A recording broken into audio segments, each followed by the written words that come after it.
exactly on time here. So we should now be recording.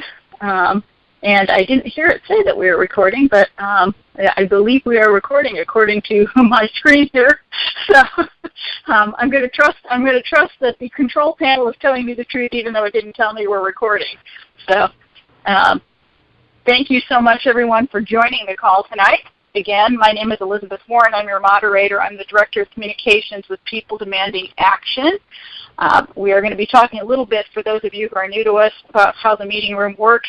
If you are looking at the screen right now, you can see that on the left-hand side of your screen, a lot of folks have already begun to share links and information and are chatting. That is the real-time chat feature. I encourage you to use it if you have information to share about an action or an important link to information.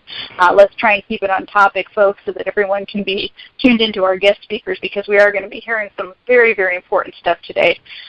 All you need to do to send a message is click in that little box that says send to everyone just below that where the cursor is blinking.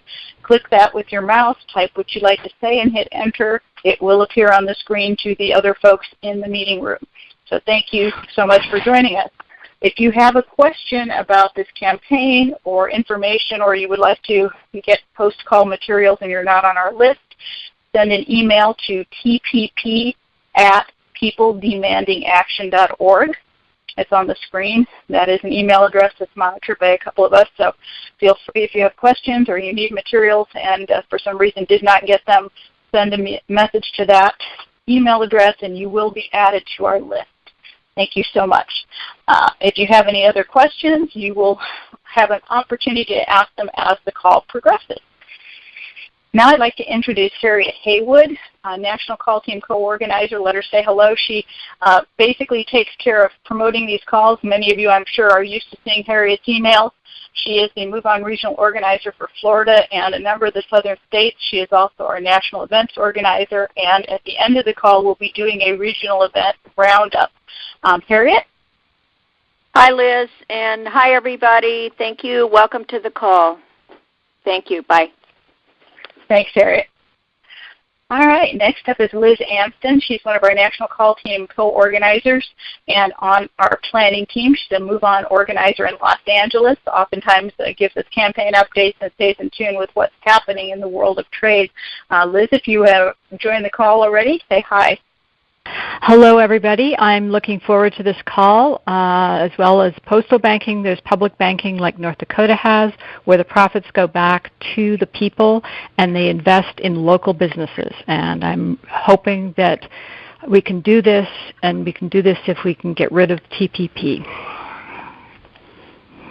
Thanks so much, Liz, and thanks for the great organizing in Los Angeles. Liz actually has Javier Becerra as her representative and has worked very hard to cultivate his support for our causes. So thanks so much, Liz, for that and for all of your other great work. Next up is Tom Hocking. Tom is our National Call Technical Advisor. He's also a Move On Regional Organizer in Pennsylvania. He will assist you with pre- and post-call technical questions. I'm hearing a little clicking, so anybody who's not talking, if you could just mute your own phone, it'll help us cut down on background noise, because I'm hearing some real serious background noise right now. So folks, anybody not talking, please mute your own phone. Host team speakers. Anyway, Tom is our Global TPP Team Facebook page manager. After the call, you will notice that Tom will post the PowerPoint, a link to listen to the call recording, anything else that is shared. Tom is great about getting that up there. So if you're on Facebook, just type into the Facebook search Global TPP Team, and you will be able to find that page and download materials. Of course, we also share those materials on the PD Action website as well. If you have questions for Tom, it's twhocking@gmail.com. Tom? Hello, everybody. Good to be on the call. Thanks so much, Tom, and thanks for keeping us up to speed on everything. Next, I'd like to introduce Mara Cohen. Mara is our national call chat host. She also shares information, resources, and does a little post-call checking of all the things that we share as links before we send them out to you in the chat notes. Mara is an organizer in the state of Illinois. She's the with PDA's mass criminalization team and is a leader on global climate convergence. She's also been working on coordinating with our allies to fight fast track and TPP in the greater Chicago area. Mara? Hi, everybody. Welcome to the chat box, and we'll be delighted to hear about all the wonderful actions to build energy against the TPP that we had this last week. Thank you, and enjoy the chat box. Thanks so much, Mara. And we'll be talking a little bit about your event at the end of the call, too, so thanks so much. Next up is Linda Brewster. Linda is part of our National Call Planning team. She is a Move On regional organizer in Washington State and coordinates organizers out all throughout the Pacific Northwest and some of the other western states. Linda has put together a couple calls for us and also has been a pinch hitter in our chat box host team as well. So Linda, welcome and say hello to the gang. If you muted yourself, Linda, you might have to unmute yourself to say hi. We'll give Linda another second, and we will jump on just acknowledging Linda's hard work and her great contribution to the call. Next up is Lisa Oldendorp. Lisa is part of our National Call Planning team, also one of your chat box hosts. So we've got a lot of great folks that are monitoring that chat for you, and we'll be looking up information and links as people request them. Lisa is also a Move On regional organizer in New York, where, as I'm sure many of you know, a lot of action has been taking place in the last couple of months. There's been a lot of energy fighting fast track and TPP in New York. Lisa? Hi, everybody. I'm really looking forward to tonight's call. And just to let you know, we are delivering flip-flops to the infamous Kathleen Rice this week. Real flip-flops, like the kind you wear on your feet? Real flip-flops with names and messages for flipping her vote from no to yes. Absolutely. Outstanding. Thank you so much, Lisa. What a great idea. We need a graphic for that one. Thank you so much.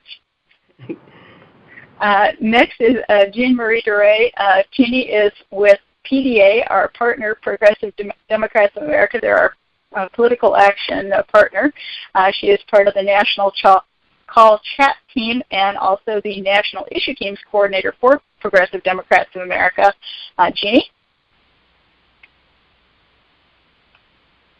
If you muted yourself, you might have to unmute to say hi.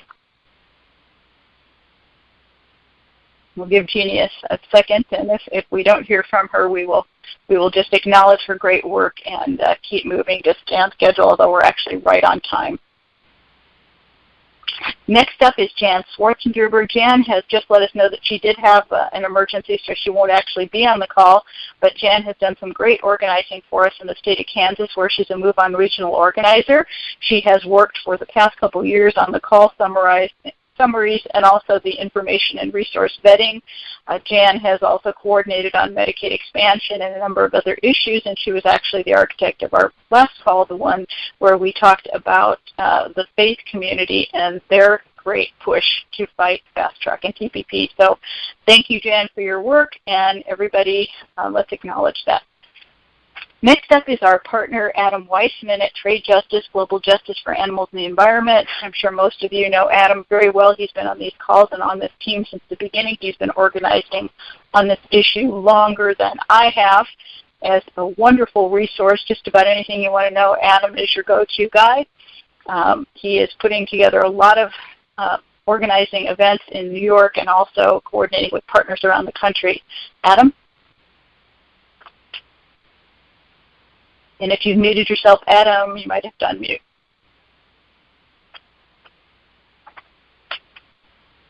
I think I told too many people to mute themselves, so we're going to just acknowledge Adam's hard work. And Adam, if you do end up on audio, just shoot me a note in the chat, and we'll give you a little time later in the call to address the group. Now I would like to introduce our first special guest speaker, Kathryn Johnson. Kathryn is field organizer with Public Citizens Global Trade Watch. I'm sure those of you who've been on the calls before know who she is. She's going to pretty much give us a campaign update. Stay tuned because there's a lot of moving parts right now, but she's going to lay it out for us what's going to be happening throughout the summer and what our game plan is going to be for fighting TPP. Kathryn, just to let you know, there is a PowerPoint slide right after this one, which has like a flow chart of some of the stuff that you said you were going to talk about, followed by a Q&A slide. So just let me know when you'd like me to advance. Kathryn Johnson. Okay. As always, it's really great to be on the call and to have so many of you join us on a Sunday evening. So what I want to talk about first is talk about what happened over the last couple of weeks. As you all know, it's been a rough couple of weeks, but I think it's really important to look back at what happened to understand how to move forward. And then we'll talk a little bit about sort of the timeline going forward and on how we can build up to stopping the Trans-Pacific Partnership. Because my main message tonight is that this fight is not over, that we still have plenty of opportunities to stop the TPP. So going backward, it was sort of a big shock, I think, to a lot of people that so there was the fast track / trade adjustment assistance bill that passed the Senate and was sent to the House. And originally they managed to block it in the House because enough Democrats were able to mobilize to stop to vote down the trade adjustment assistance. And at that point, we really thought we were close to winning the fight against fast track because several Democratic senators had said that they wouldn't vote for fast track if it wasn't combined in the same bill as TAA. Unfortunately, they didn't stick to their word. And so so they were able to pass a standalone fast-track bill in the House, and they did that by attaching it to a completely unrelated bill related to pensions for firefighters and police officers, and passed that with just exactly the number of votes they needed to win. They had 218 votes, so it was incredibly close. And for the most part, those votes were the Democrats that voted for it. The 28 of them were people that we expected, were people that all along we had known wouldn't be on our side. Though there were a couple of surprises, and I think people that really that really abandoned their constituencies and went back on their word. And Lisa mentioned Kathleen Rice. That's certainly one of them up in New York. Terry Sewell down in Alabama is another, after promising multiple times that she would vote against fast track. For the rest of them, they're sort of the people we expected. And really, where we lost votes was with the Republicans, that they sort of the Freedom Caucus and others weren't able to hold as many as they thought they would be able to. So we still at that point made a quick transition to the Senate, and I really appreciate everybody who was able to really ramp up and start pressuring some of those senators to not vote for fast track, especially when the trade adjustment assistance wasn't guaranteed. Unfortunately, despite all of those efforts, the fast track bill, the standalone fast track bill, also passed in the Senate. Again, they had 60 votes, the exact number that they needed to pass cloture, which also means they needed 60 votes to avoid a filibuster.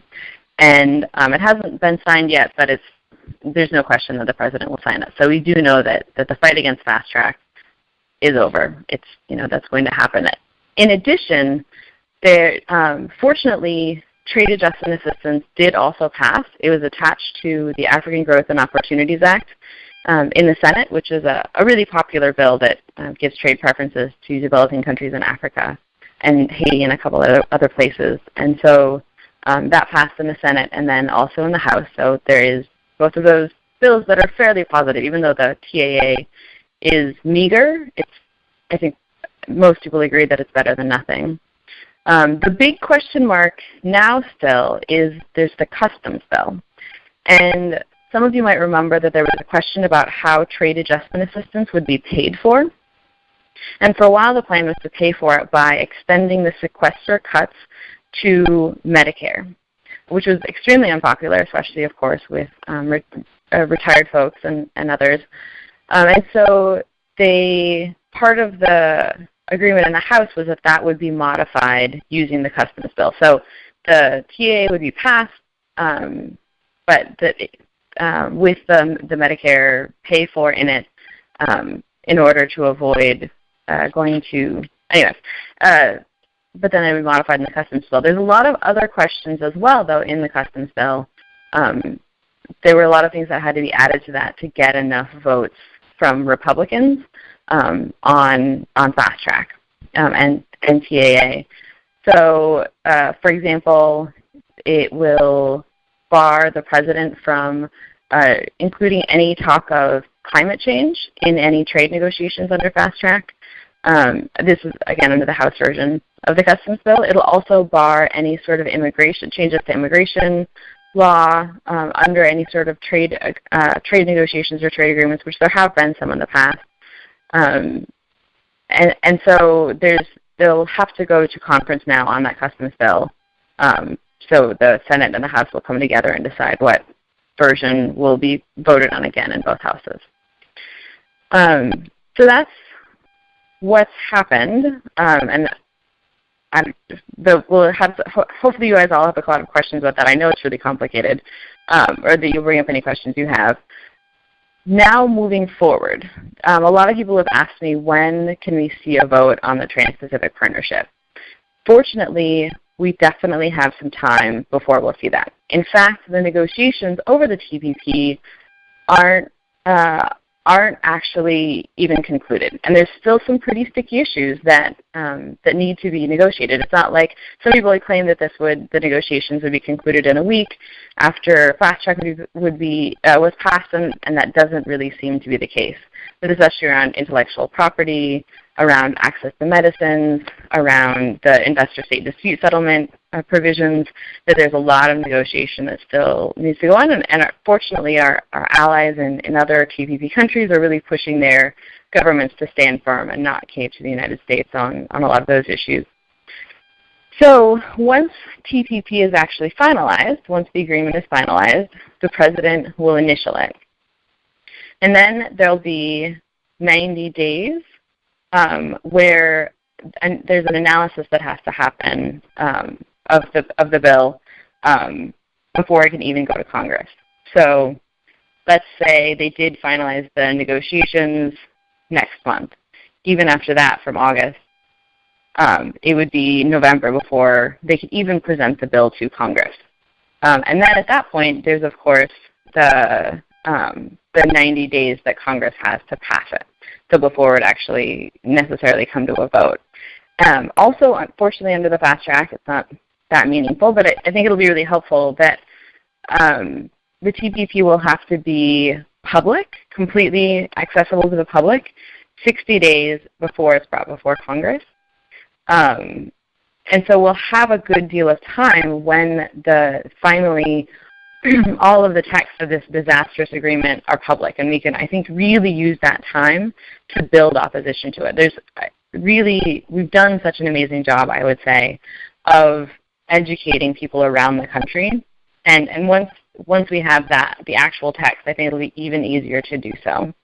So that's certainly, with Public Citizen, what we'll be focusing on for the next few months will be going back to mass public education, and I hope that's what all of you can help us out with as well, just making sure that as many people around the country know about the TPP, what it does, etc., gearing up for a vote in several months from now. Again, fortunately, we have lots of time to move forward, so before we have to go to another vote.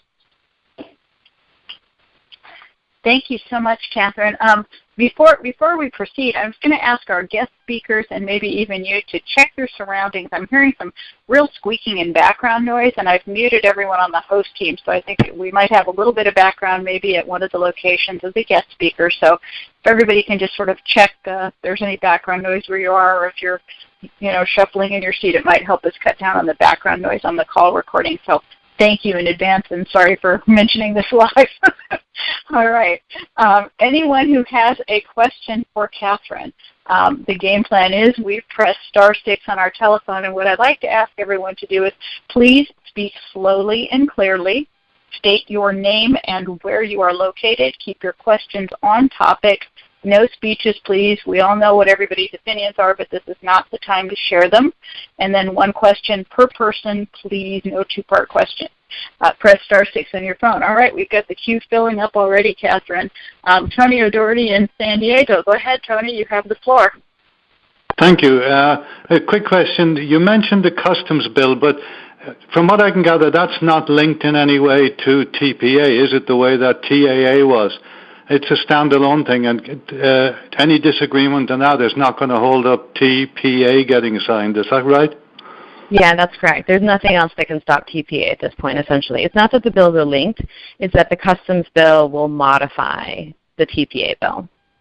So, so that's what the questions are about. Okay, thank you.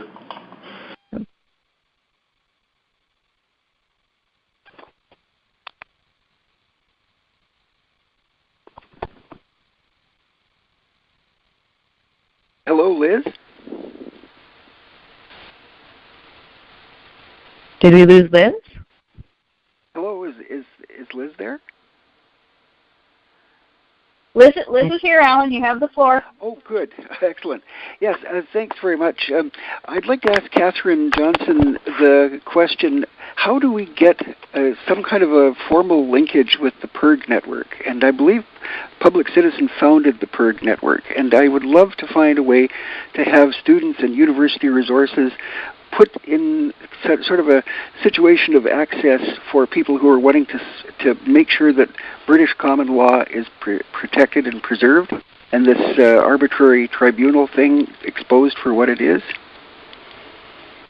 Well, I don't actually think Public Citizen founded the PIRGs. I could be wrong on that. I know they are both associated with Ralph Nader, but we do work really closely with them on a lot of different issues. I'm not actually sure why they haven't been involved specifically in the fast track fight, as far as I know, but it's certainly something that I'll bring up. It's certainly a lot of issues that overlap, and like I said, we work closely with them on a lot of different things. All right, next up we have a caller at 773-486-7660. Could you identify yourself? Just let us know where you are and your question for Kathryn. Yeah, hi. I'm Dr. Laura Chamberlain. I'm from Chicago. And my question is this. So as soon as they make it public, then they have 60 days to look it over, and the vote cannot come up in 60 days. But what's your best guess as to when they're going to complete the negotiations around the TPP? Yeah, are they trying to do it as fast as they can, so maybe September? But give us your best guess. I wish I could. There's really, again, there's so many sticky issues. It's hard to know. A couple different goals that people have mentioned. One is mid-September. There is, I think that's when there's an APEC meeting. The APEC meeting is in November. At the UN General Assembly meeting. So some people have put that out as a goal, is mid-September, having it finalized by then. Others have said that it might not be until November, and it might be along with the APEC meeting in November 18th and 19th. So yes, they're trying to push it as fast as possible. We're coming up against the presidential politics, as all of you know, here in the United States, and all of our negotiating partners know that as well.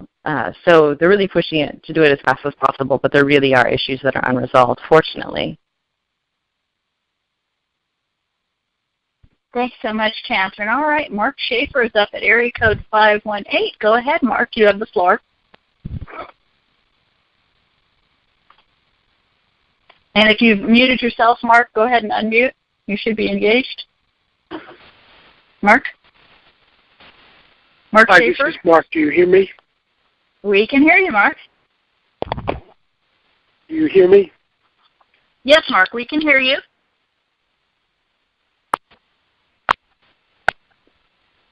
Hello? This is Mark. We can hear you, Mark. Go ahead. It seems to me that what we should be doing now is demanding from Obama that the full text be released, including all the bracketed items that are not yet agreed to. Do you think that's the right thing to do now? I don't know that that's going to be very effective. We don't have a lot of leverage right now, unfortunately. So it's one thing to call for, but I think, again, really we should be focusing our efforts on expanding our movement. And so if you use that demand as a way to educate more people, to reach more people, I think some of the petitions that the larger online organizations do in order to sort of pull more people in around issues like that are effective, but really I think the focus needs to be gearing up for another congressional fight and just broadening our movement, especially in the states where we had Democrats that did vote for fast track. Thanks, Kathryn. Okay, we have a caller at 413-695-8361. Could you let us know who you are and where you are, and then your question for Kathryn? Area code 413-695-8361. Hi, it's Kaplan. I'm in Washington, D.C. I had a question and a plug. For Kathryn, I was a little confused. You mentioned 2 90-day periods and then the 60 days for the public. So I count 60 and then 90 for the congressional review, but I wasn't sure if you were talking about another 90-day period. Could you clarify that? There's actually 90 days between when the president he initials the agreement, basically when it's finalized, and then 90 days later can sign it. And there's certain analyses that that have to be done by the federal government between the initialing and the signing. So there's that initial 90-day period. Then when it's signed, then it can go to Congress, and then there's the 90-day window that they have to vote on it within 90 days. Of course, they could actually bring it up to a vote earlier, I think, but the maximum will be 90 days. That's very helpful. And where does the 60-day public review come in there? So the 60 days are before it goes to Congress. So after it's finalized and initial, but before it's signed. Thanks so much, Kathryn. All right, we have Susan DuBois up having the floor. Susan? Hi, this is Susan DuBois in Albany, New York.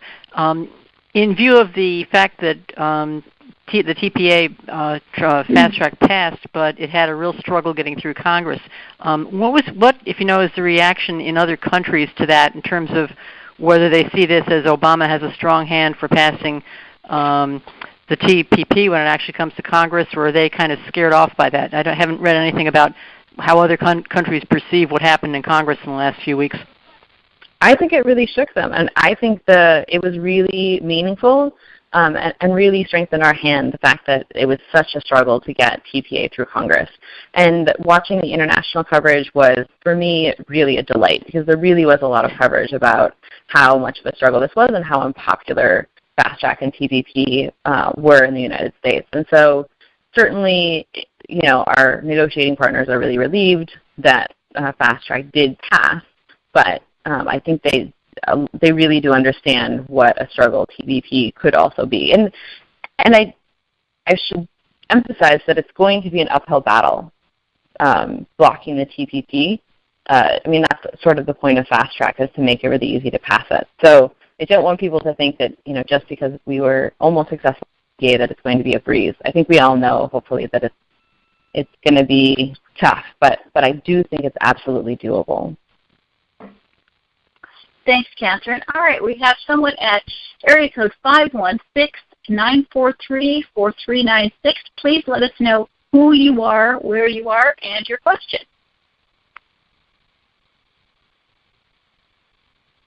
And you might have called in using it. Yes. Yes. Hi, my name is Ken. I'm from Massapequa, Long Island, New York. One procedural suggestion would be if there was Ken, do you have a question for Kathryn? We're not making speeches. We're just asking questions. Okay. I was offering a suggestion to facilitate procedure. Okay, first question. The 60 to 90 day, I think you guys cleared that up for me. Thank you. So for the ISDS now, are there going to be specific task groups to address issues that come up when we are able to inspect it 60 days? For example, I spoke with Lee Zeldin, and he pushed them to say, what can we do other than, show up at these meetings? And he said, well, we could write a bill. We would draft a bill, legislation. And I said, great, I'll sign up for that. So I got somebody from his office a card, and that's the intention, but I'd like to have something very specific that we address. So I'm particularly interested in ISDS. So anyway, my question is there any intention to facilitate working groups within that time to work on legislation or implement some other strategies? So we'll definitely, I think we'll probably, certainly as public citizen, be really focused on just stopping this particular piece of legislation, the TPP. I wish I could answer more about sort of the other specific strategies moving forward. The campaign is working really hard to come up with those and figuring out how we're going to stop this, but I don't have those details yet. They just haven't really been finalized.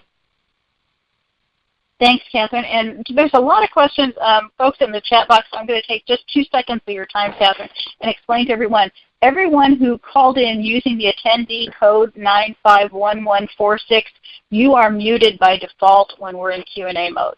So none of you need to mute your own phones. In fact, it's better if you don't, because that way when we call on you, we can unmute you. Speakers who use the speaker code, yes, you are unmuted, so you need to control your own phones. Attendees, you do not have to worry about your phones. In fact, do not mute them. You're already muted. When you raise your hand by pressing *6, that just puts you in the queue where we can call on you and unmute you. Thanks, everybody. All right, next hand up is at area code 510-847-8089. Let us know who you are, where you are, and your question for Kathryn.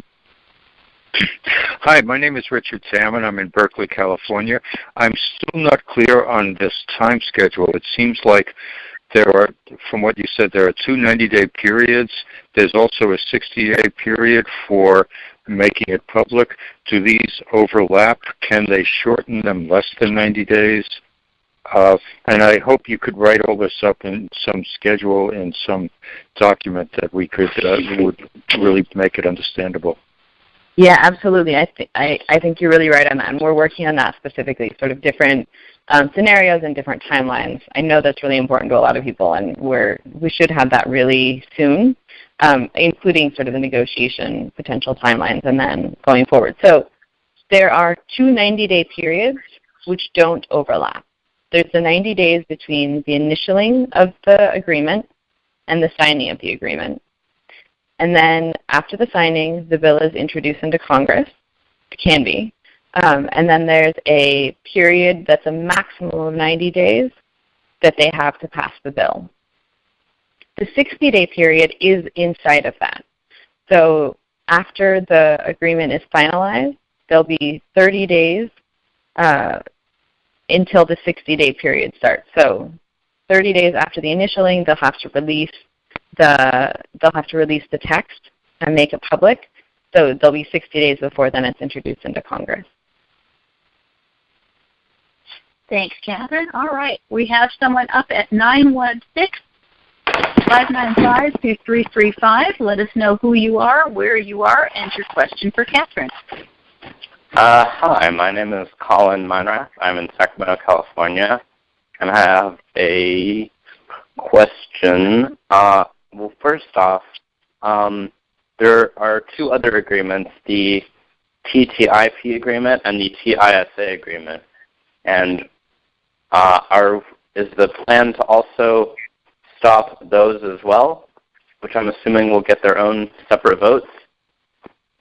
And also, I have read a couple articles saying that the TPP involves so many people and it just involves hurting so many international sheep in terms of these negotiations that it's not really looking like it's going to work out or even get a vote in Congress at all.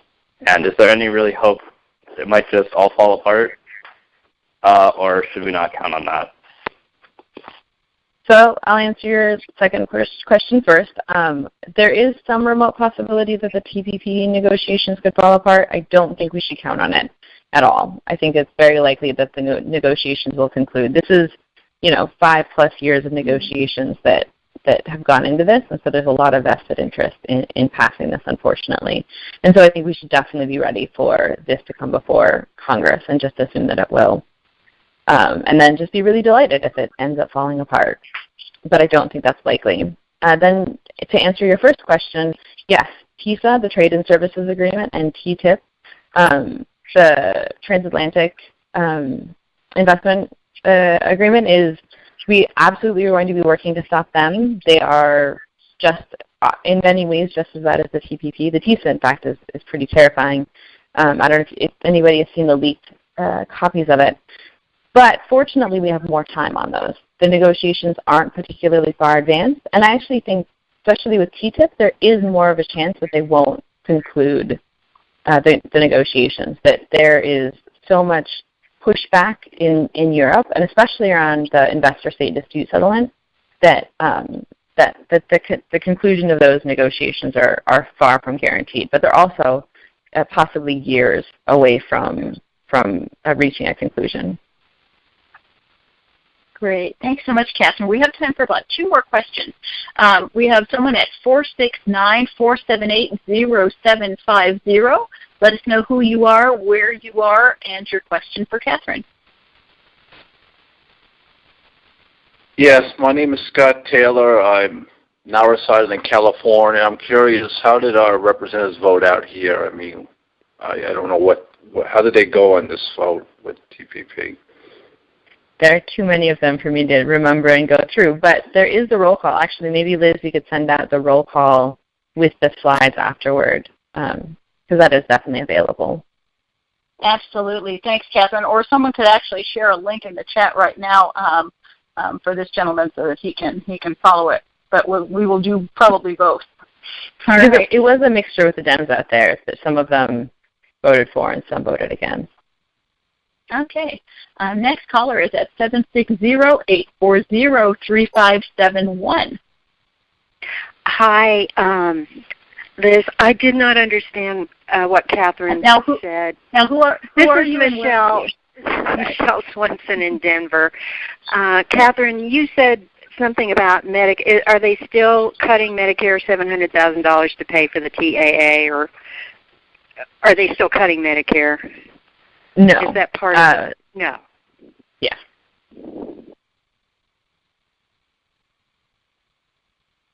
Fortunately not. We have time for another question because those 2 were both pretty short. So we have 530-536-3350. Go ahead and let us know who you are and where you are. I'm in Truckee, California.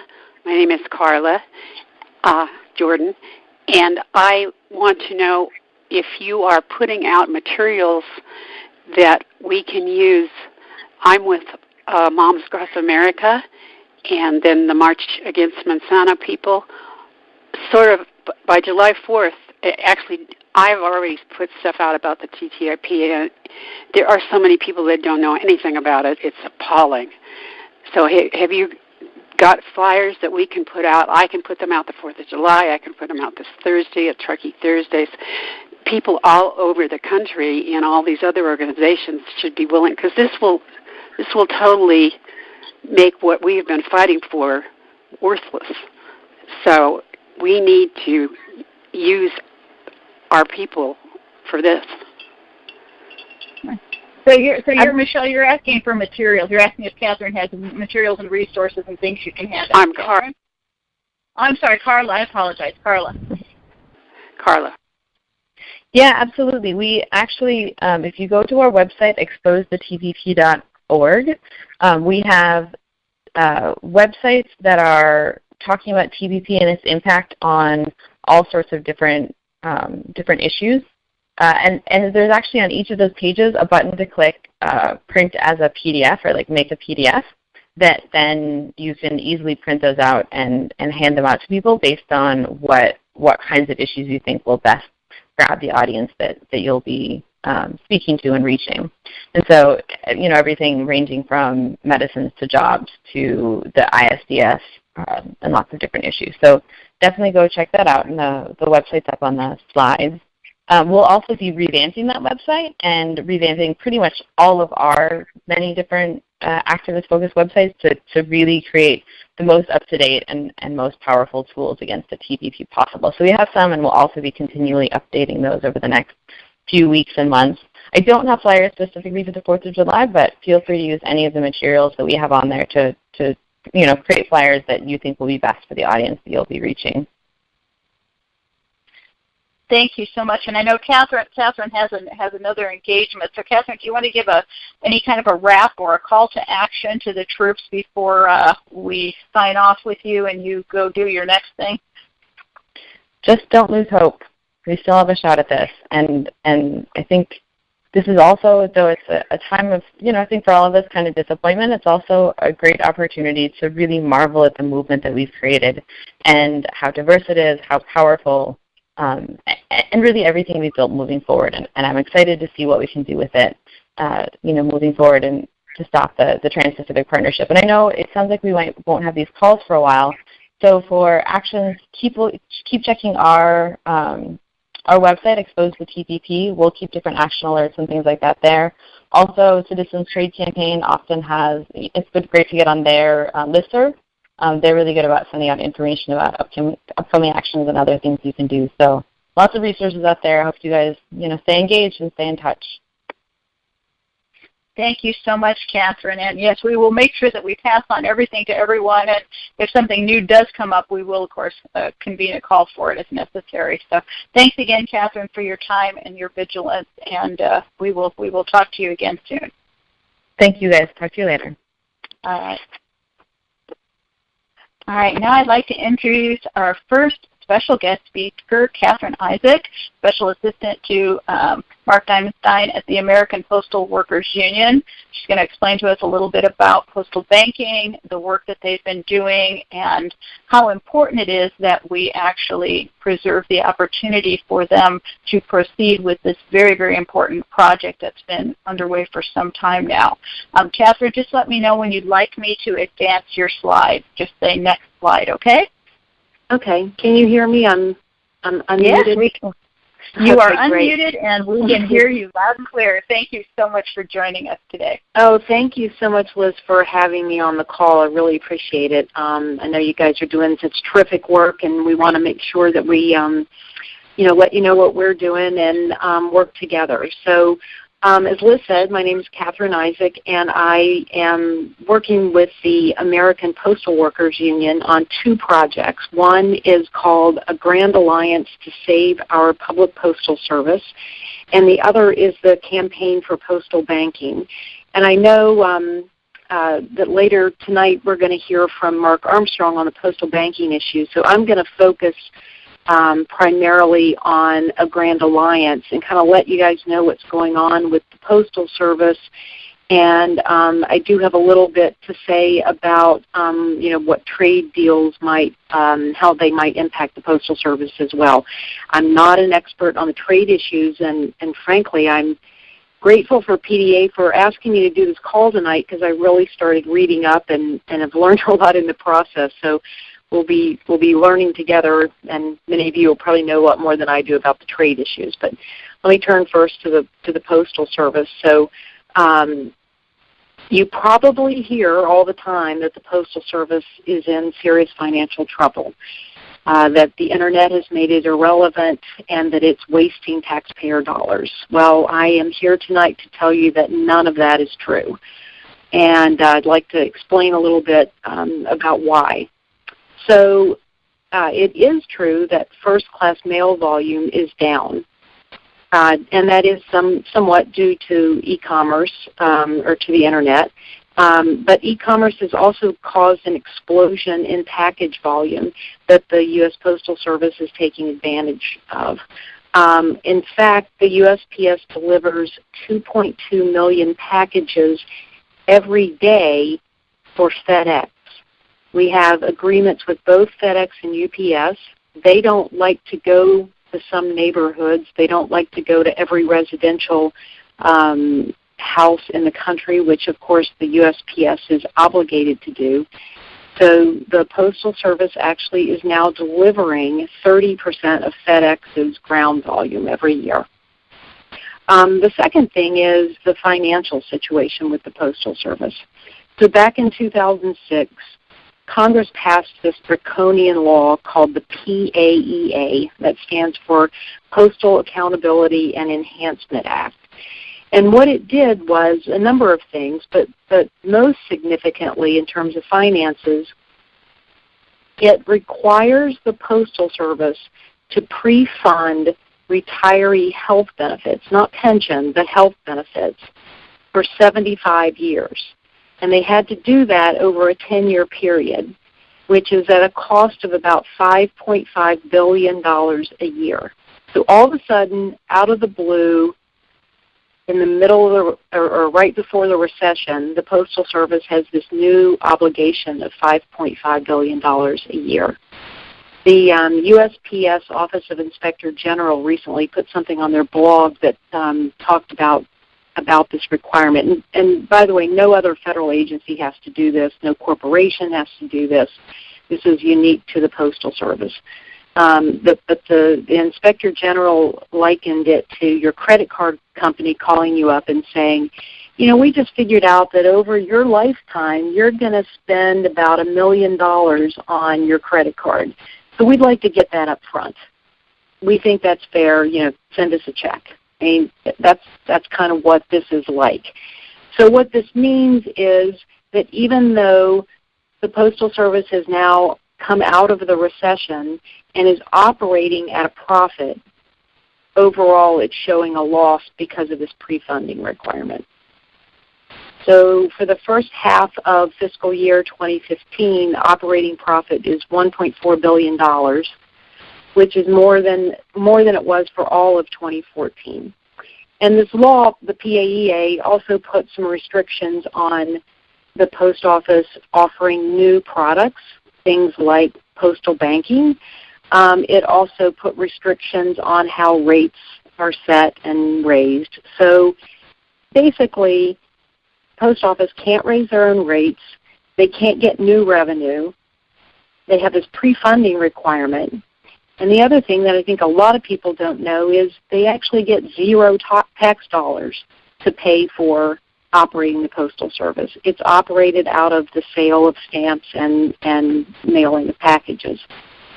So anyway, that's kind of where we are with the Postal Service. But, you know, the truth is people love their Postal Service, and they rely on it. It's enshrined in the Constitution. There's a universal service obligation, which means that the Post Office has to deliver everywhere. UPS and FedEx don't have to do that. There are 30,000 local post office branches around the country. People trust the Post Office, have confidence in the Post Office.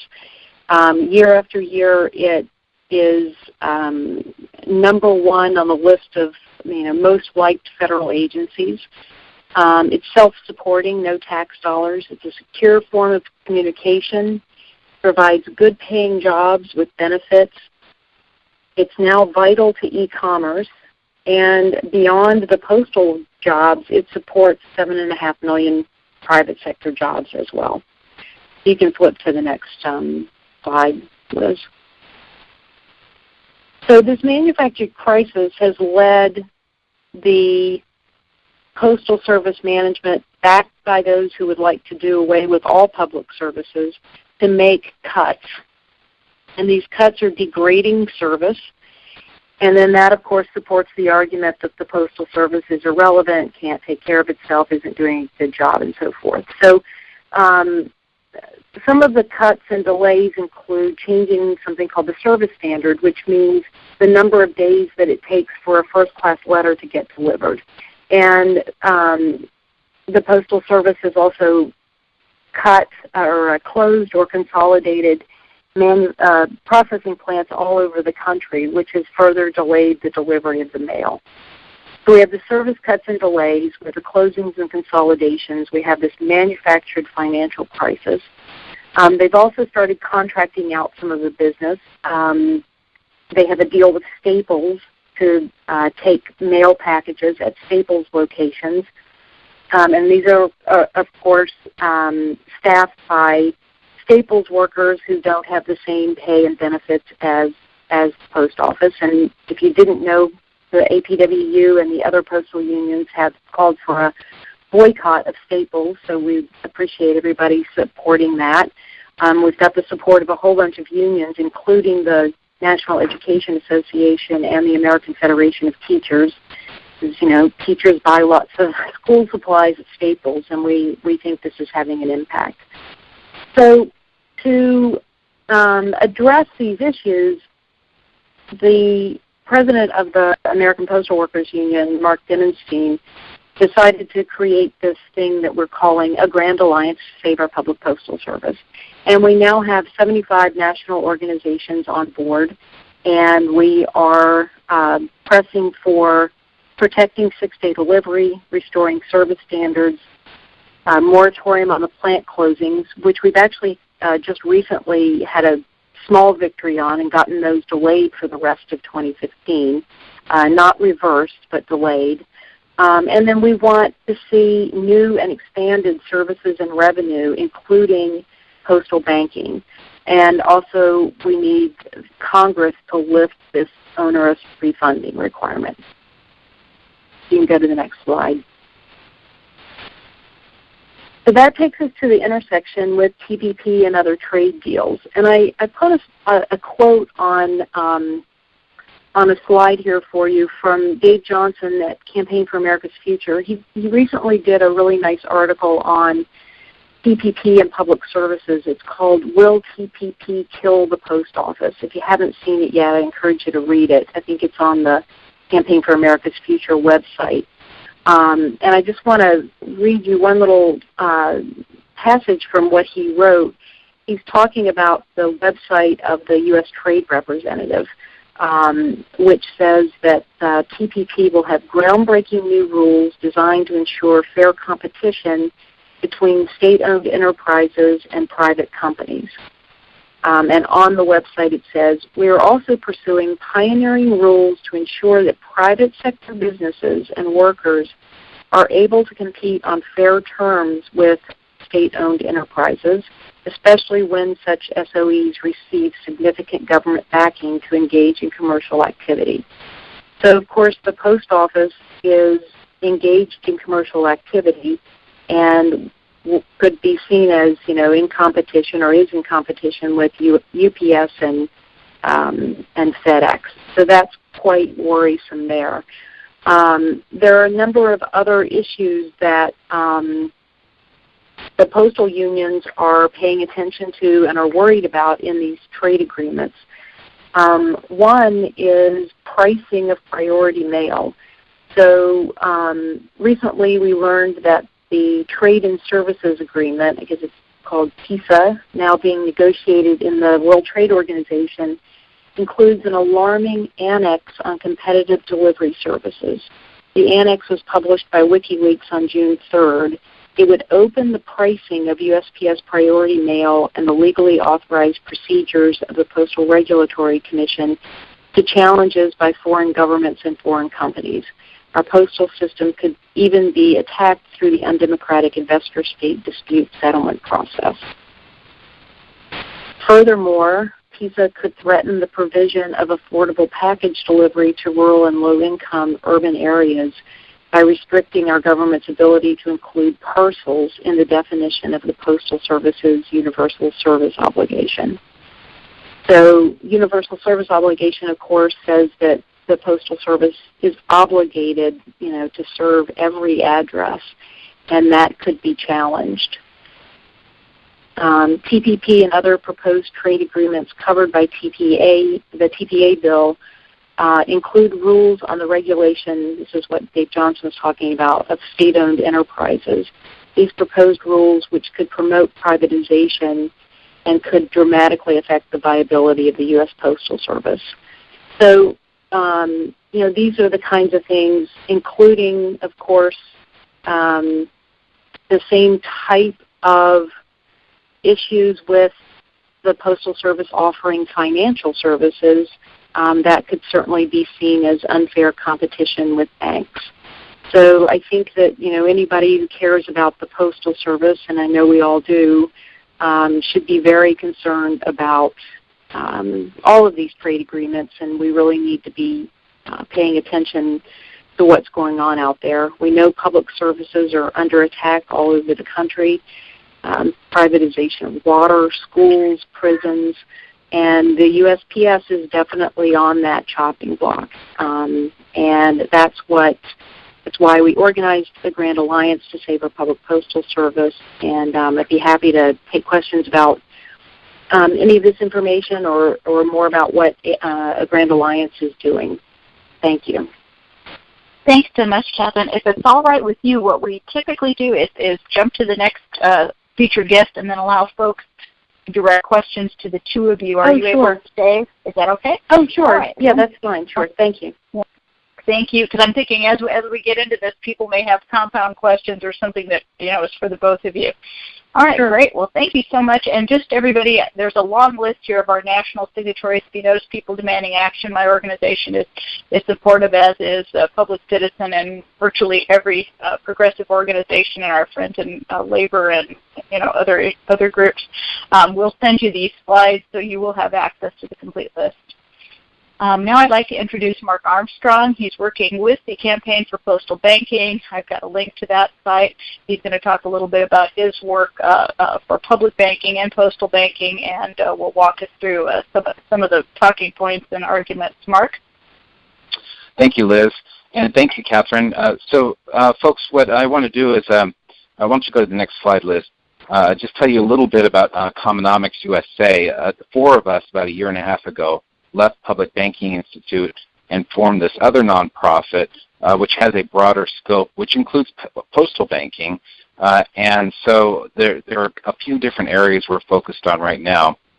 We were, along with the labor unions and a number of other groups, helped form the Campaign for Postal Banking this past year. Recently, we've been focusing on building a number of different GIS maps. This project will conclude in late August, and it's focused on California. And basically, it's identifying how much each taxpayer in each school district and each county and each city pays to Wall Street via their taxes. So you'll be able to know how much if you live in one of those school districts or counties, you'll be able to know how much you paid to Wall Street via your taxes from every year from the year 2000. So this is going to be a really powerful tool for people to use in California. This next year we hope to expand it into the rest of the country. But the idea is really simple, and that is, Wall Street has co-opted public finance and has directed tax revenue to their pockets, and it's very simple to change that with public banks. And there are lots of case examples of how in the Bank of North Dakota does their own public infrastructure financing. They support all sorts of different projects, community buildings, etc., in their own state with interest rates as low as 1%. And so the threat with these international trade agreements is that it's not that you will not be able to create a public bank or a postal bank. The threat is that it can be sued for unfair competition. And my concluding slide does not say this, but the attitude is basically it's so sue us. We need to have the attitude that we are sovereign people. We're not going to let these corporations rule us. Liz, if you can go back one more slide, sorry. And then there's another project we're working on, which is the American Commons board game. You can find it if you want to look at it. It's at commonomicsusa.org. And go to the game link. There is a password. It is public50, public50. And the evaluation copies are being sent out this September. But what's nice about this game is that it's a synthesis of all the different topics, including trade agreements that we're all focused on economic justice. And so what's great about it is that it can be customizable by an organization. So a labor group or nonprofit can customize the cards so that it's pertinent to their particular economic justice issues. Okay, go ahead, Liz. So let's talk a little bit about postal banking and talk about the problem, and that is that we've got a huge number, 34 million people, American households who are underserved by banks right now. These households spend quite a bit a year on financial services, and it's almost as much as they pay per year in food costs. Not quite, but it's a significant amount of their income. And the primary reason for people not doing banking the way that many of us on this call do is because banking is just too expensive. They would much rather pay these astronomical interest rates for these short-term loans with payday loans or pay check cashing fees. And the reason why is because there's a lot of uncertainty associated with overdraft fees. I mean, when you have overdraft fees of $35, $40, and you don't know when it's going to hit, and you've got a really tight budget or sequencing of money that's being paid out, you just can't live like that. It's much more convenient and reasonable to go to a check cashing store or payday lender and get a check cash, pay your bills there, and the services are much more attractive, even though you're paying more. You're paying a lot for it. The risk and the cost of overdraft fees is just too expensive with banks. And then there's, of course, the access to banks being a problem, both in rural and in urban areas. And that's a very interesting point because it does bring a lot of people together, whether they're from rural or urban areas. And if you, I live in Stanton, Virginia. It's a rural town. And what's interesting is you can see what used to be community banks who have been converted to payday loan shops. And so, we're losing, since 2008, we've lost, the entire country has lost 25% of its community banks, retail community banks. And so the community banking industry is consolidating, and the power is getting concentrated in with the large Wall Street banks and larger regional players. And so because of that, access is a real key issue for both rural and urban folks. So it's good to ask ourselves what a bank exactly does. There are three things that a bank does. Basically, it provides accounts to all of us, and what we can do with these accounts is do payments. We can send money to each other. We can pay bills. We can get paid. We can have money deposited to these accounts. So these payment services are critical, and they're all tied to accounts. When you look at a banking payment system, it's banking account to a banking account. You and I are basically, we have a credit card or a debit card that initiates a transaction, but the transaction is going from bank account to bank account. So it's these payment services that a bank does, and I want to point out that the Postal Service already provides some of these services. When you look at what a money order is, that is simply somebody paying another person with cash. That came about in the Civil War. Actually, it came out a little bit later than that, but people started getting paid in cash in the Civil War when Union soldiers needed to be paid directly by the government. And that was a service provided by the Postal Service. And so, being paid and payment services is something that the Postal Service does.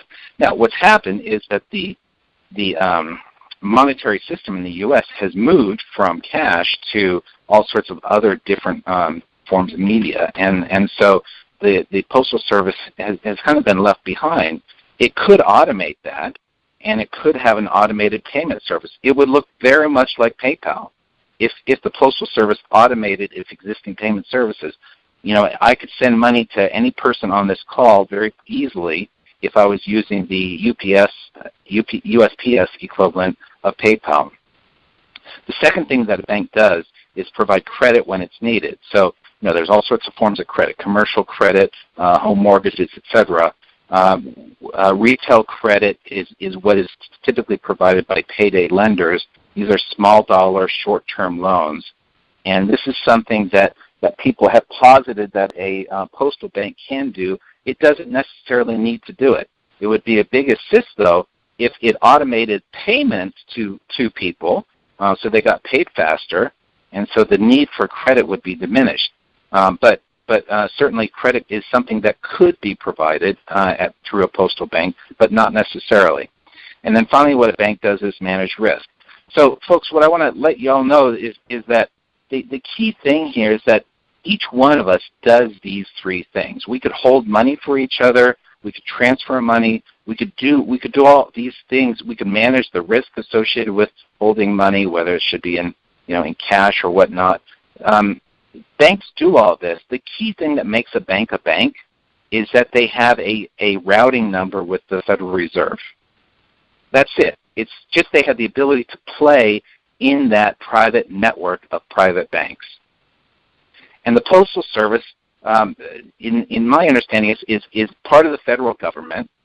The federal government should be able to have a routing number that is provided to the Postal Service so it can provide these services more economically. But we all get caught up in in making this a lot more significant than it needs to be. For instance, payment services is something that the Postal Service already does. If it were automated and online and basically was provided through your mobile phone, that would be an app. It just costs a few $1 million to build an app that does something like that. Now, of course, you need to have people in the Postal Service offices trained. They need to be able to receive cash and make deposits. They need to be able to cash checks. They need to do a few things like that. However, let's be really clear. These are highly trained folks already, and yet it's the banking industry, led by Wells Fargo 25 years ago when they started hiring college students to become tellers. They dumbed down. It's the banking industry that dumbed down the function of tellers 25 years ago, and so now that transactions that are done at a teller window that would typically be done at a Postal Service window are really not that onerous. You don't need to be a PhD in banking services to provide those kind of services. And so the Postal Service is quite capable of handling banking transaction services over the counter. So the amount of training that needs to be done, the technology that would be used, all that is not that big of a lift. So let's go to the next slide. And the postal labor unions, they already know that they provide financial services. They want to increase the financial services that are provided. The Office of Inspector General for the United States Postal Service has identified postal banking as a revenue stream. The management of the Postal Service is against postal banking. It is fair to say that the management up until recently has had a very focused approach of privatizing the Postal Service from within. The Postmaster General Donahoe was resigned. Was replaced this past February, and it was clear that he was on that strategy. It's not clear as to whether or not the current management is dead set on privatizing the Postal Service, the public option that we all enjoy. Mark, forgive me for interrupting you. I just wanted to give you a time. We are now at 8:40. And you have just a couple more minutes because we're actually going to be past our Q&A time if we don't. Okay. A little bit time. So we have 10 minutes total, and that includes Q&A. So if you and Kathryn want to have time to answer questions, we might have to kind of skip through the next couple slides and maybe just hit the highlights, and we can provide folks with links to stuff and also share your contact information. Thanks. Got it. So Senator Warner and Senator Sanders have championed this. The issue is one of leadership, and why don't we go to the next slide?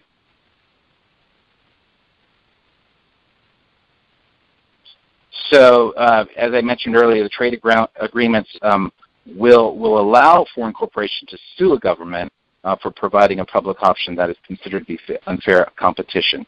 We need to have an aggressive stance, kind of like the so sue us attitude. I think this is something that leaders like Senator Sanders and others would have. We can make this a presidential issue next year. We can also have local governments implement a local payment system, much like Chattanooga implemented a local broadband service. We can do that with payment services. Contact me. There's my contact information, mark at commonomicsusa.org if you want more information. And then final slide. So this Tuesday we have a call with the OIG Office of Inspector General David Williams. He will be speaking at 3 p.m. Eastern Time. There's a link there to register. It'll be an hour-long conference call. Let senators know that you support a postal bank. The main issue that we're facing is that there's not enough phones ringing in the Capitol saying we support a postal bank. If you let his policy person know that, that'd be great. And again, the Commonomics board game, it's going to be an exciting game this year. You might want to go to our website and take a look at it and order it if you want to look at the evaluation version. So that's it. Thank you very much. Thank you so much, Mark. I didn't mean to rush it out.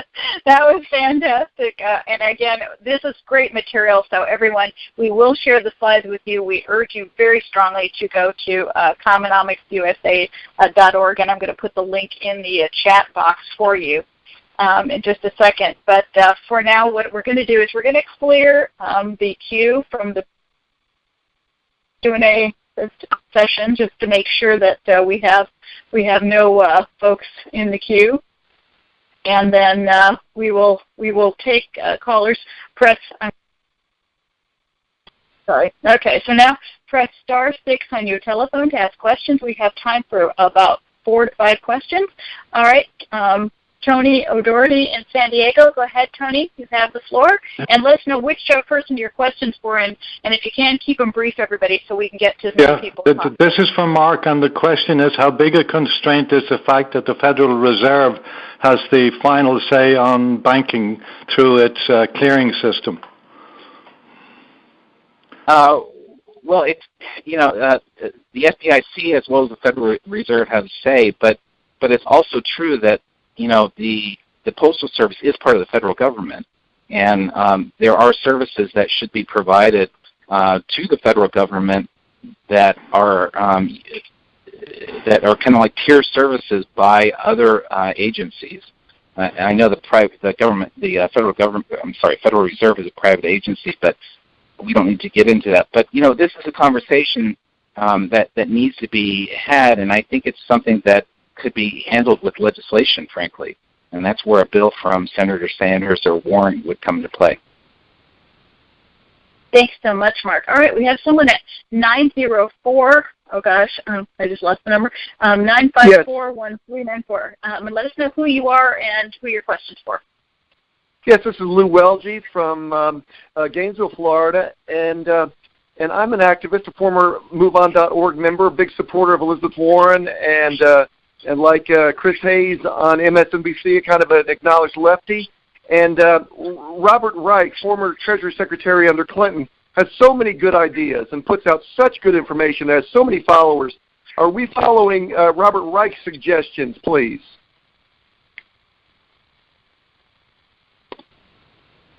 I'm not sure what the question is, or I think he's asking if we're following Robert Reich, and just to clarify, he was Labor Secretary. But go ahead, Kathryn or Mark. I think he's asking if you agree with Robert Reich.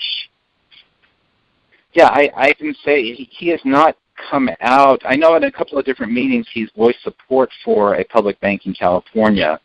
He has not put out material on either public banks or postal banks, to my knowledge. I haven't seen anything from him. No, I haven't either. All right. So so maybe we can. That's a question we should pose to Mr. Reich when we get a chance. All right. Mark Asselin has a question. Go ahead, Mark. Good evening, Kathryn. Question for you: have you done anything to educate your membership about what TPP is going to do to their jobs?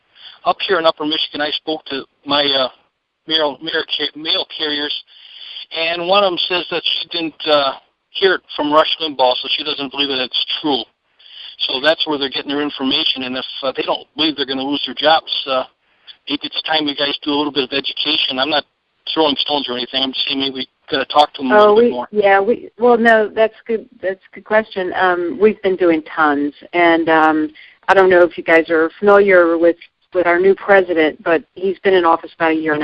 He's a really progressive guy, and really trying to change the culture of the union so that people understand, beyond just what's on their shop floor, trying to put their jobs into a political context that's broader. And we've been doing a lot of political education, we've had a whole bunch of, days of action and so forth. And, it's an uphill battle sometimes with that, but obviously very important and definitely a priority. Thanks, Kathryn. All right, we have time for a couple more questions. Area code 310-508-9234. Identify yourself. Let us know where you are and who your question's for. Yeah, my name is Julian, and I'm from Los Angeles. And I want to say to Mark Armstrong that that's a great idea about this postal banking. If states can't do it, I think the post office should do it. But Yeah, that's why we jumped on this a year and a half ago with the first Office of Inspector General report. It was really exciting to see Senator Warren come out and champion this idea. And any good idea needs a champion at that level. And so to have the stars line up like that was perfect. So that's I'd like to jump in there too and say that the Campaign for Postal Banking is really seeing this as a not so much a legislative issue, because we don't think that we're going to get any significant legislation anytime soon. There is a lot the Postal Service could do right now under existing authority. They could expand a lot of the services that are already in place, and so we really want to push the Postal Service to at least get started doing that. And APWU is in negotiations right now, a national contract, and we've actually made postal banking a contract negotiation issue. So, they could do pilot projects and testing and expansion, and some of the things Mark was talking about in terms of making things electronic, we think they can do under existing authority. So we don't want to necessarily say we have to wait for Congress to act. Thanks so much, Kathryn. All right, we have someone at 203-615-1599. Go ahead, caller. You have the floor. Let us know who you are and where you are. Yes, this is Doug Sutherland from Trumbull, Connecticut. I just had a question about, do we know which section of the TPP it is that's of concern to the Postal Service? Is this part of the ISDS provisions that are concerning here? Well, I'll take that. I'm not sure. We actually, we haven't seen it. That's really the big problem here too, right? Is we don't know. But we've had some assurances that there's a carve out for some public services in terms of these, state-owned enterprises laws. But we don't know what they are or how far they would go. And we also don't know what would happen in the future. But I don't know the particular section. Sorry. I know the provision on the state-owned enterprises would be of particular import. Thanks, Kathryn. All right, we have a caller at 757-392-0366. Identify yourself and let us know who your question is for. This is Danny Brown in Bluefield, West Virginia. I don't know quite who to ask the question of. I'm hearing that once the deal is signed, it can only be revoked with a unanimous vote of all of the signatories. And so if we find out they're attacking the Postal Service, we wouldn't be able to stop them. Does anybody know if that's true, or am I getting false information? I don't know that that's true.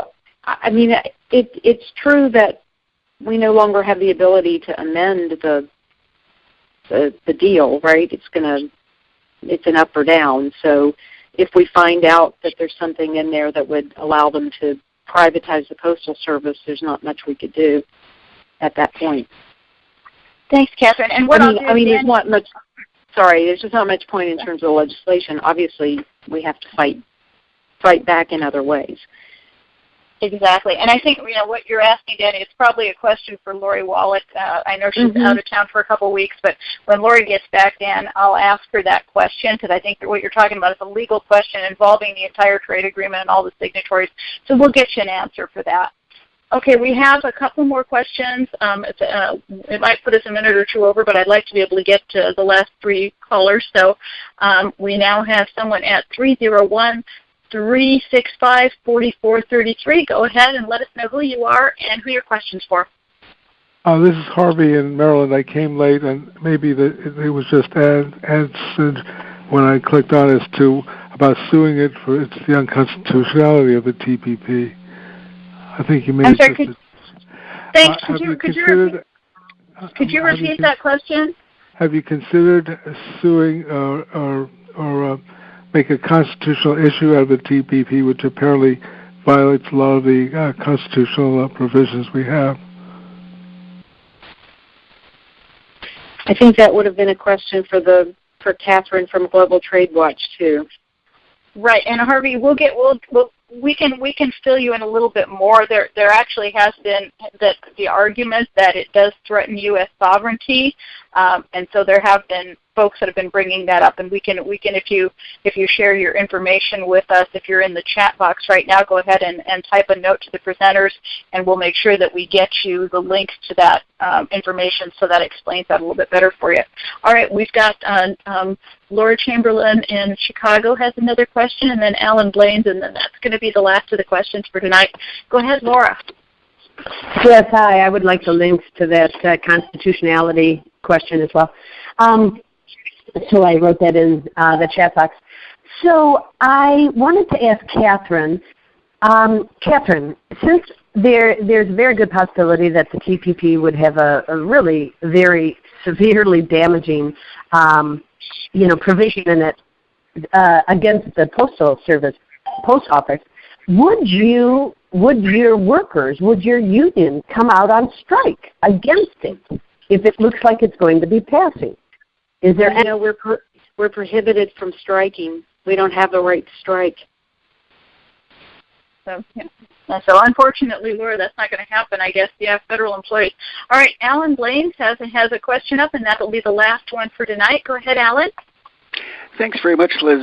I'm just curious to know if either of the speakers are connected with the social economy project that was developed about 6 years ago between the United Steelworkers and the Mondragon Co-op of Spain. They set up a contract to further the social economy in North America.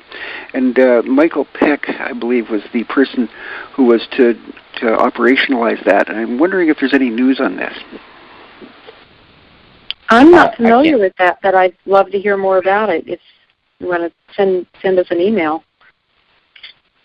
Yeah, Alan, if you want to shoot it, shoot an email to us, Alan. We'll pass it on to Kathryn and Mark if he wants it, and put you all in touch with each other. Alan's an organizer, very strong organizer up north in Canada, and is involved in public projects up there. So, yeah, Alan, we'll put you in touch. All right. Well, I'd like to invite Kathryn and Mark, if you'd both like to make a final statement and share with us any future ideas, things that we can do to help save our Postal Service and further public banking. Kathryn first. Sure. Thank you. Well, thanks again for having me on the call tonight. I'd just like to urge everyone to go to our website, agrandalliance.org, and sign the pledge.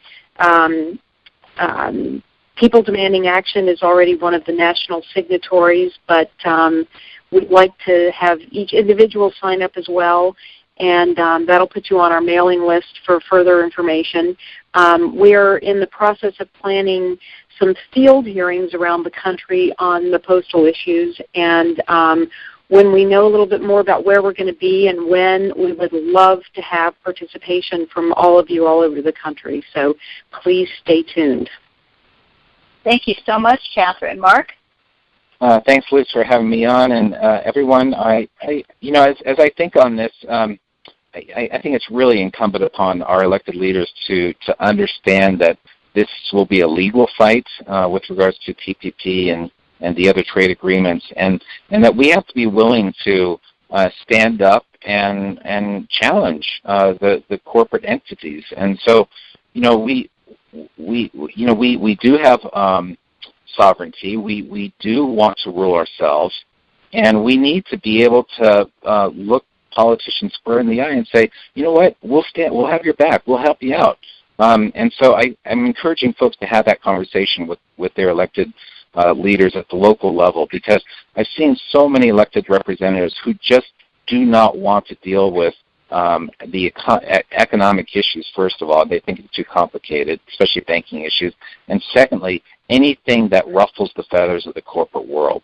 And so we need to encourage them that that's okay with us. We want that fight. So I'll leave you with that. Thank you so much, Mark. Thank you again, both of you. And I know that she already left us, but I'll thank Kathryn Johnson in absentia. Great speakers tonight. Appreciate all the wonderful information you shared with us, and we will do our best to support these efforts. Now I would like to introduce Harriet Haywood, National Call Team co-organizer, my right, left, and center hand, and the person who's kept this thing going forever. This is actually going to be our last official call until Labor Day, although I think some of the organizers are looking at trying to put together some educational calls, so you may get an email about that. But in the meantime, I just wanted to, before she speaks, offer Harriet Haywood a huge, huge thank you for all the amazing work that she's been doing. She has just worked so tirelessly to promote these calls, to keep this effort alive, and now is going to be sharing with you a regional events roundup. And we'd encourage you to keep Harriet apprised of all of the events that you have. If you're doing a rally, if you're doing a petition drop or anything, let Harriet know. She collects that stuff. We'll share it with everyone. Harriet, the floor is yours. Let us know when to change the slide. Make sure you unmute yourself, Harriet.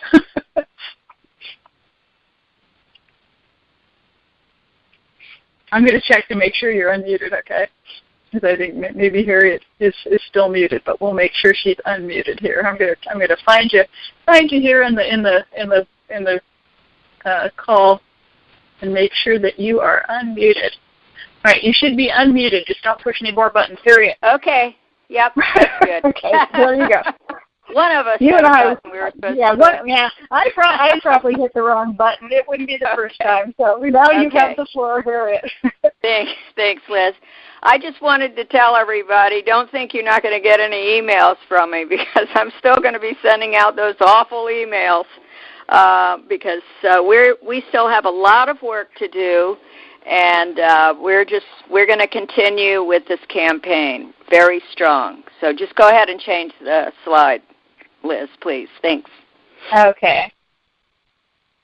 All right. This was the 22nd rally.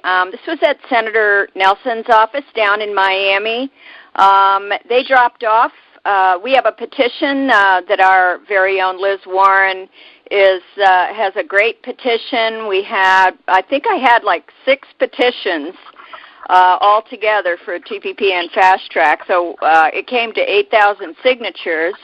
And Deborah Dean with Citizen Trade and CWA and lots of great people down in the Miami office of Senator Nelson dropped off the petition, and they actually had Channel 41 and NPR covering the event down there. So that was a really terrific event. Go ahead and change the slide. This is the same event, as you could see. There was a little bit of a snafu. It turns out Senator Nelson, our public official, has his office in a private building, and they wouldn't allow the people to bring the petition up to his office, which I thought really, really stunk. And I just wanted to mention that they had policemen that showed up and a security guard, and eventually they did get the petition up, but they had to get a staff person to come down and get it. So also that same day, the Florida Alliance for Retired Americans, that's FLRA, and other allies, Occupy, visited Nelson's office in Orlando and also in Tampa. You can switch the slide now, see what we have. And this is the same event, actually. This shows the security guard and the police talking to my friend Fred Frost down there about trying to get in to deliver the petition. Thank you. I think there might be another slide. These are there's 2 more. There's 2 more. Okay, thank you. Okay. These are some of the these are some of the people with the Orlando Light Brigade.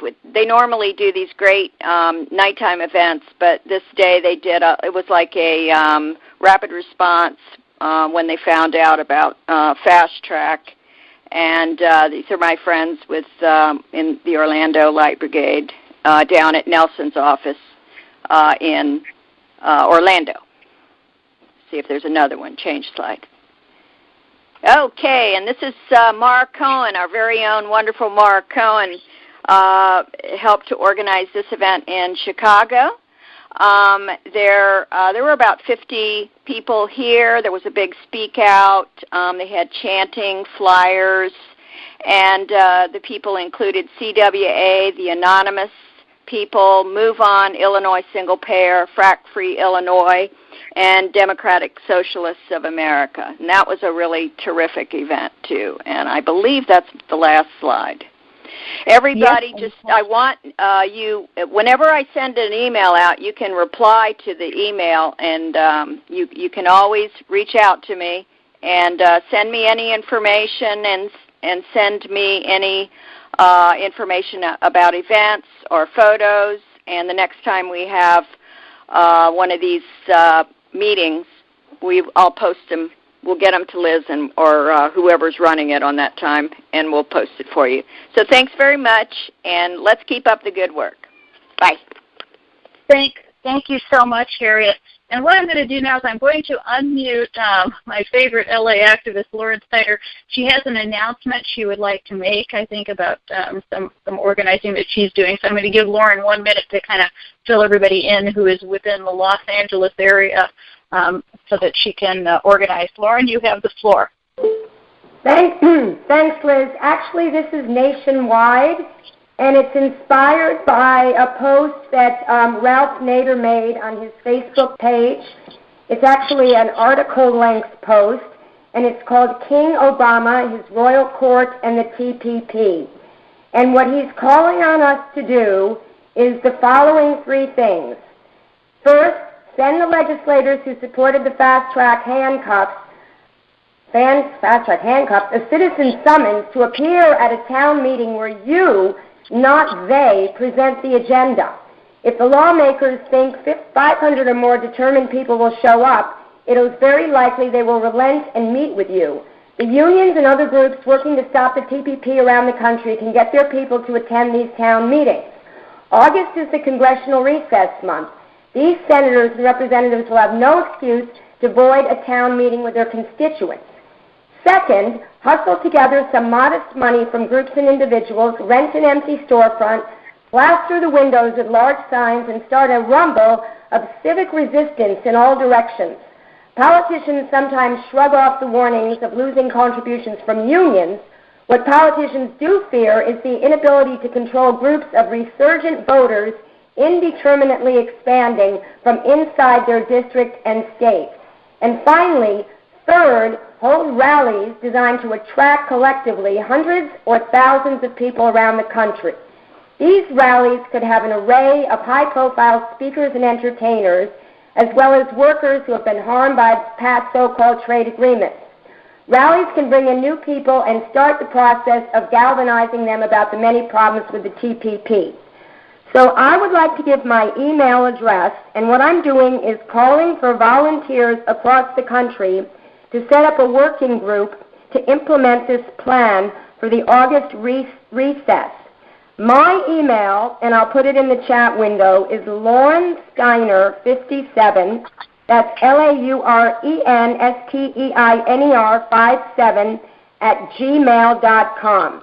And it's really going to take a very large working group from around the country to pull this off. But I really think this is an excellent plan. And again, I refer you to Ralph Nader's Facebook page, his June 25th post called King Obama, His Royal Court, and the TPP. Thank you.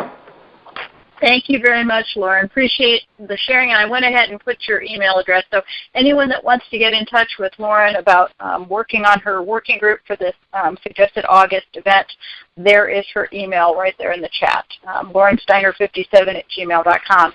All right. Well, we're almost on time, which isn't bad because we had a lot of information, good meaty things to share with you tonight.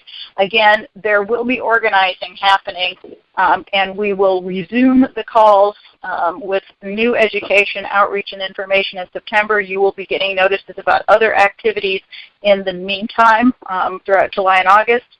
But thank you so much for your hard work. If you have any other questions, feel free to email us at tpp@peopledemandingaction.org.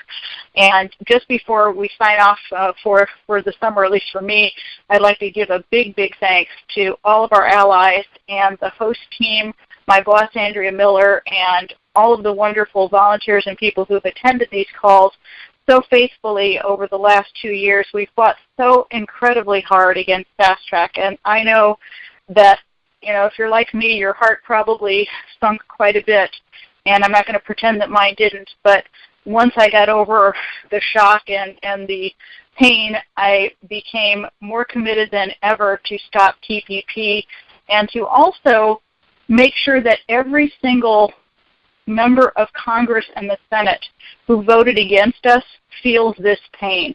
I think they deserve to lose their jobs. I don't normally get involved in political action. I'm a civic action person, but frankly, as a citizen of these United States, I feel betrayed, and I'm sure most of you do too, and I think we need to send a powerful message, so I'd just like to leave you with that. And when we regroup again, I think that should be on our agenda. So thank you, everybody, so much for your commitment, your hard work, and everything you've put into this. This fight is not over, and I think most of us are mad enough to continue. So we'll see you again soon, and in the meantime, keep in touch. Have a great summer. Oh, by the way, and I will leave this open so that you can continue to chat for about 30 minutes and share links and information and emails so people can connect with each other. Thanks again.